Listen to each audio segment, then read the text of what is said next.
নমস্কার, আমি এমিলি। আমি ভালো আছি। আজকের রেসিপিতে দেখা হচ্ছে যখন, নিশ্চয়ই সবাই ভালোই আছেন।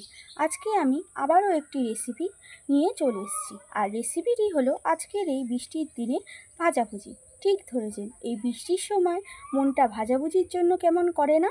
তো ভাবলাম একটু ভাজাভুজি করেই ফেলি ও আপনাদের সাথে শেয়ার করি।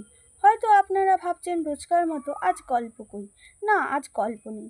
আজ আমি কিছু ভাবনা শেয়ার করব আপনাদের কাছে। জানেন, অনেক সময় নিজে থেকে হেরে যেতে ইচ্ছে করে, না চাইতেও সব কিছু থেকে সরে থাকতে ইচ্ছে করে। না, আমরা সত্যিকারের লড়াই করতে অসমর্থ তা নয়। আমরা অসমর্থ দিন শেষে শান্তির খোঁজ করি।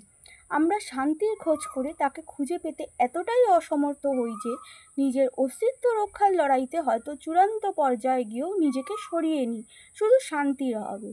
কিন্তু শান্তি পাই কি খুঁজে? না। গাছ থেকে ফুলকে বিচ্ছিন্ন করলে গাছেরও ঠিক যতটা কষ্ট হয়, অথচ কেউ উপলব্ধি করে না, আমাদেরও ঠিক তাই হয়। হাসির রেখা ফুটিয়ে রেখে নিজের ভালোবাসার ও শখের জিনিসের থেকে বিচ্ছিন্ন হওয়ার ব্যথা কাউকে বুঝতেও দেই না। কিন্তু শান্তি, জীবনের মরুভূমিতে শান্তি নামক মরীচিকাকে খোঁজার তাগিদে এগিয়ে চলি। এগিয়ে চলতে হয়, তাই রোজ একটু একটু করে এগিয়ে চলি। আচ্ছা, আপনারাও কি তাই করেন? জানতে ইচ্ছুক রইলাম। আপনারা ভাবছেন এখন বৃষ্টি কই? বাইরে থেকে তো বৃষ্টির আওয়াজ শুনতে পাচ্ছেন না। এখন বৃষ্টি থেমে গেছে। কি মনোরম আবহাওয়া শুনুন বাইরে, কি সুন্দর কোকিলের ডাক ভেসে আসছে আমাদের বাড়ির পাশের গাছটা থেকে। তাই ভাবলাম এরকম ওয়েদারে একটু ভাজাভুজি ও লেবু চা করেই ফেলি, যেটা কিন্তু কোনো পকোড়া বা ভাজাভুজির সাথে একদম মাস্ট। তাই করে ফেললাম ছটফট এই ধনেপাতার পকোড়াটি। তাহলে আজকের মতো শেষ করলাম পরিবেশনাটি।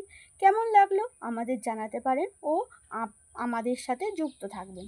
ধন্যবাদ সবাইকে আপনাদের দামি সময় থেকে সময় বার করে ভিডিওটি দেখার ও শোনার জন্য। সমস্ত উপকরণ ডেসক্রিপশন বক্সে দেওয়া থাকবে। তাহলে টাটা আজকের জন্য। দেখা হচ্ছে আবারও নেক্সট আর একটা ভিডিওয়। ততক্ষণ অপেক্ষা করবেন ও সাথে থাকবেন। সবাই সুস্থ থাকবেন। ধন্যবাদ।